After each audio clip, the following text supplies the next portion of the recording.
Pop Smoke was known by some of the biggest names in the business, like Nicki Minaj and 50 Cent. His murder has stunned fans everywhere. Everybody's talking about it. Police say suspects broke into his home and shot. Florida detectives now saying that the rapper was targeted and was being tracked in his final moments before the shooting. The suspected shooter, Dedrick Williams, is facing first-degree murder charges.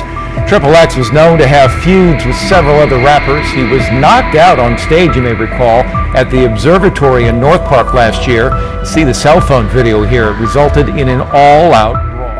Pima County Medical Examiner says the toxicology reports will take about 6 to 8 weeks to get the results back to determine what was in Lil Peep's system. But take a look behind me, a growing memorial, fans out here all throughout the day paying their respects to the rapper. He was set to perform here at The Rock last night. Just one stop on his Come Over When You're Sober tour. Tucson police say they received a 911 call around 9 p.m. last night, and Tucson Fire provided aid to the 21-year-old, but he was pronounced dead. Police say they found drug paraphernalia on his tour bus, but they believe there is no sign of foul play. Breaking news, we now know what caused the death of Chicago rapper Juice WRLD. According to the Cook County Medical Examiner, he died as a result of oxycodone and codeine toxicity. His death has been ruled an accident. Juice WRLD died December 8th after suffering a seizure and cardiac arrest at... Welcome back to Mindset Devil. Is it true that record labels make more money when their artists are dead than alive? That's a question that has sparked heated debates online, and it only gets louder when you look at what happens after artists like Juice WRLD pass away. Suddenly their music sales skyrocket and the industry sees dollar signs everywhere. But why does this happen?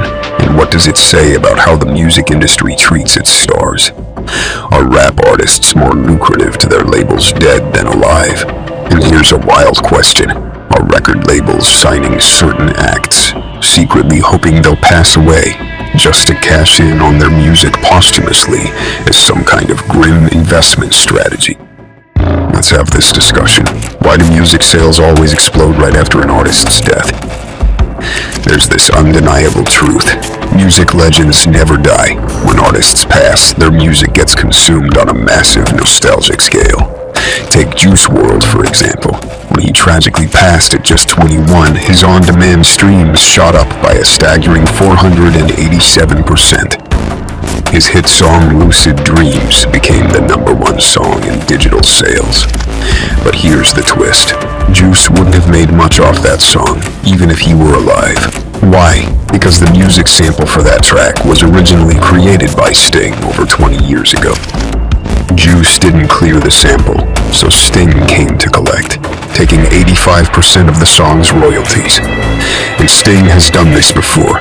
Remember the hit song that P. Diddy released after Big was killed, called Every Step I Take, as a tribute to him? Well, that track sampled one of Sting's 80s hits, originally called Every Breath You Take, and Sting got a huge cut of that song too. But even though Juice had to share the profits, Lucid Dreams helped build his fan base. After his death, his music streamed 38.2 million times in one day, nearly 3 times more than any other artist at the time. 4 of his tracks hit the top 10 across platforms like Spotify and Apple Music. Nipsey Hussle's death tells a similar story. Welcome to Good Day LA. How you doing, bro? Good to have you here. Thank you. So it seems like you're doing about 50,000 things at once. How do you balance it all? I got a team. It's not just me. I got a great team with me. So I get a lot of the credit. I'm in the front, but I got a ton of great people on the team with me. And speaking of collaborations, you got this new album, which is now like a major studio album for the first time with you. Yes, Some of the collaborations include Kendrick Lamar, YG, P. Diddy, Puff Daddy, I don't know what we call him these days, whatever he's going by, CeeLo Green. Yeah. What can we expect from this, and how was it like working with all these biggest stars in hip-hop? Oh, man, we recorded this album over the course of like 3 or 4 years, so it was just about visiting some of the people I respect the most in music, getting opinions. Like I went to Puff just for his opinion. He ended up getting on the record. Kendrick being one of the biggest, best artists out right now. Me and YG grew up in the music together, so it's really like family and people I'm a fan of. Before his tragic passing, Nipsey was averaging around 2 million audio streams per day. But on the Sunday after his death, that number jumped to 10 million, and by Monday, it hit 57 million. His album and single sales surged also. Suddenly, he went from selling just a few copies before his death to 58,000 singles sold in one day. Nielsen Music even reported that his album sold 9,000 copies the Monday after he died, compared to less than 2,000 before. It's a bittersweet irony. Nipsey spent his career hustling for recognition, but it wasn't until his death that his music really got the attention it deserved. DMX's death in 2021 caused a massive spike in his music streams. I started my day off with words of thanks and praise in the name of God. So, however the day's gonna be, it's gonna be better than it would have been if I didn't start my day off. Right. I'm talking to God first. So, I'm just grateful that I'm alive this morning, because not everybody that went to sleep woke up this morning. His catalog saw a 928% increase, with hits like The Tracks, Rough Riders Anthem, and X Is Gone Give It To You, dominating the digital platforms during that time. And Rough Riders Anthem alone was streamed over 9.5 million times, a 973% jump. His album sales skyrocketed by 1,036% over the weekend following his death. Before his hospitalization, DMX's daily streams averaged between 700,000 and 1 million. After his passing, between 3 and 4 million daily streams. That's an undeniable shift. XXXTentacion, Lil Peep, and Mac Miller. XXX, who was only 20 when he was tragically killed, saw his most recent album skyrocket by 40,306% on the digital charts. His debut album, 17, rose by 9,000% on Amazon. Lil Peep's posthumous sales tell a similar story. Before his death, his net worth was around $300,000. Afterward, it jumped to $7 million, driven by increased music and merchandise sales. His album sales exploded by more than 250,000%. And let's not forget Mac Miller. After his death, his popularity rose by 970%. His 6 studio albums saw renewed interest, with streams and sales climbing dramatically. Now here's the uncomfortable truth. Who is really benefiting when an artist's music blows up after they pass? Is it their family, or is it the record label? The answer depends on the artist's business acumen. If they were smart enough to have a will and negotiate favorable terms in their contracts, their family might see some of those royalties. But if the artist was in debt to the label, those profits might go straight to recouping advances or paying off contractual obligations. For example, if an artist signed a bad deal, the label could end up owning the rights to their music, leaving their family with little to nothing. That's why understanding contracts is so crucial. Otherwise, you're just a performer making crumbs while a label eats off your hard work. And this trend isn't limited to just rap artists. Artists from all genres see a massive posthumous sales boost when they too have passed on. Look at Jimi Hendrix, Kurt Cobain, Amy Winehouse, and Whitney Houston. Albums like Electric Ladyland, Nevermind, and Back to Black all soared after their creators' deaths. For instance, Tupac's All Eyes on Me went diamond after he passed, and Biggie's Life After Death sold over 10 million copies. The pattern is clear: death sells. So, is the music industry exploiting these artists, or is this just the way things work? At the end of the day, it comes down to the contracts and decisions made before tragedy strikes. But one thing is for sure: when artists pass, the world may mourn, but the record labels are counting streams, sales, and profits. But still, the question remains open as to why people suddenly start getting more into artists like Juice WRLD and all the others I mentioned, more than ever after they've died. Here's what I think.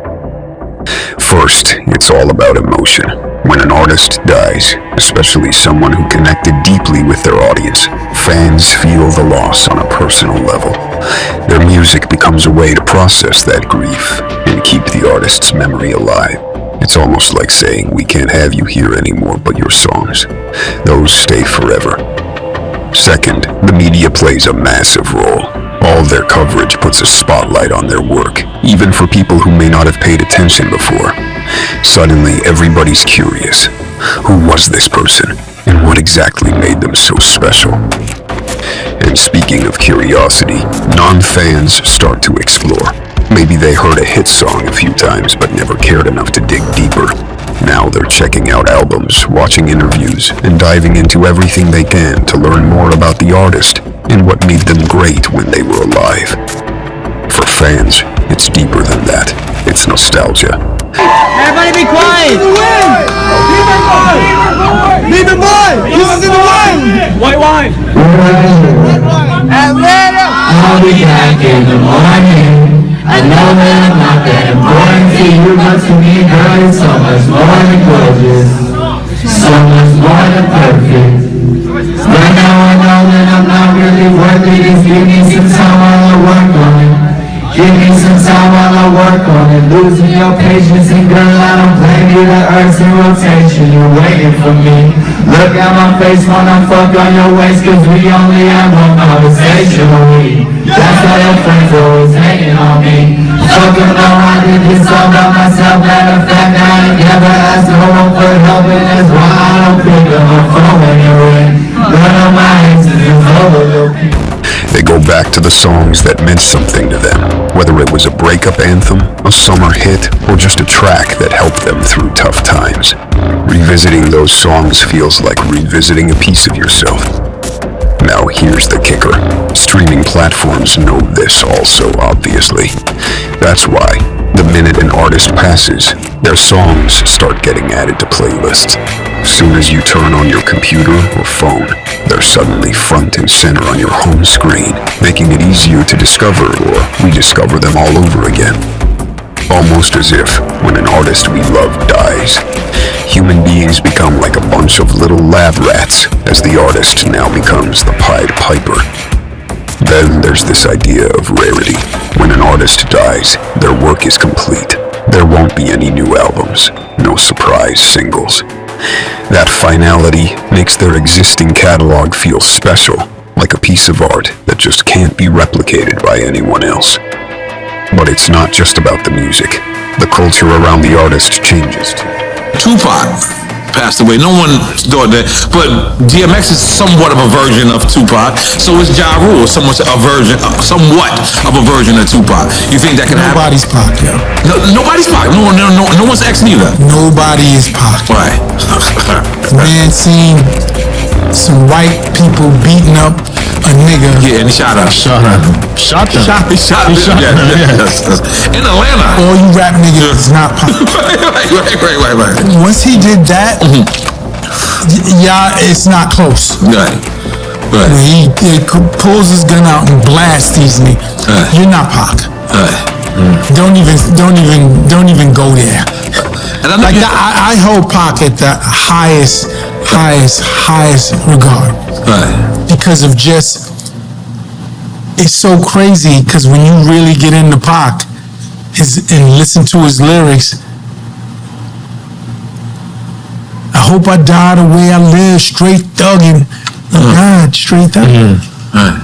Like his prophecy is retarded on the lyrics that he spoke and how he conducted his life. His prophet. When you put the fucking shit together, you like, yo, this nigga ain't nobody, this nigga. Death often elevates their legacy, turning them into icons in what were once flesh and bone gods. Like Tupac and Juice WRLD have become, they're more than just artists to us now. They've evolved into symbols of something bigger. Whether it's resilience, a tragedy, or just a cultural change in dynamics, so to speak. It was like an hour and a half. Standing in the steaming sun in a long, winding line didn't steer these fans away. The wait was honestly worth it. Thank God we got to see him.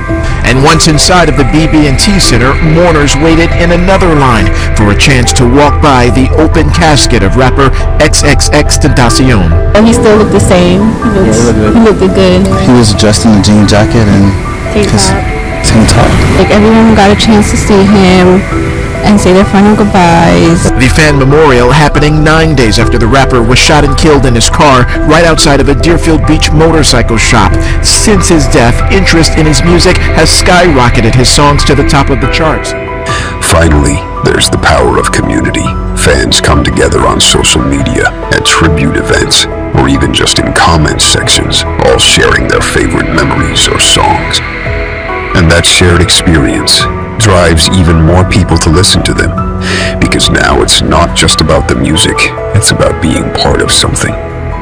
So, when you see those streaming numbers shoot up suddenly, it's not just random. It's a mix of emotion, curiosity, nostalgia, and the collective power of culture. But are the labels intentionally setting their artists up for failure? Could the conspiracy theorists really be onto something when they say the record labels are behind the premature deaths of some artist for capital gain? Or perhaps it's up to the artist to protect themselves? Whatever it is, we'd love to hear your thoughts on the subject in the comments below. Also, feel free to request and help decide the next Mindset Devil video topic. The goal of this channel is to build an unbreakable brotherhood of like-minded individuals that want to protect the culture at any cost. Thanks for watching, and if you want more stories of your favorite artist like this, don't forget to like, subscribe, and hit that bell for notifications. Your engagement with the content inspires more videos and helps strengthen the power structure we're building together. See you in the next one. Stay dangerous.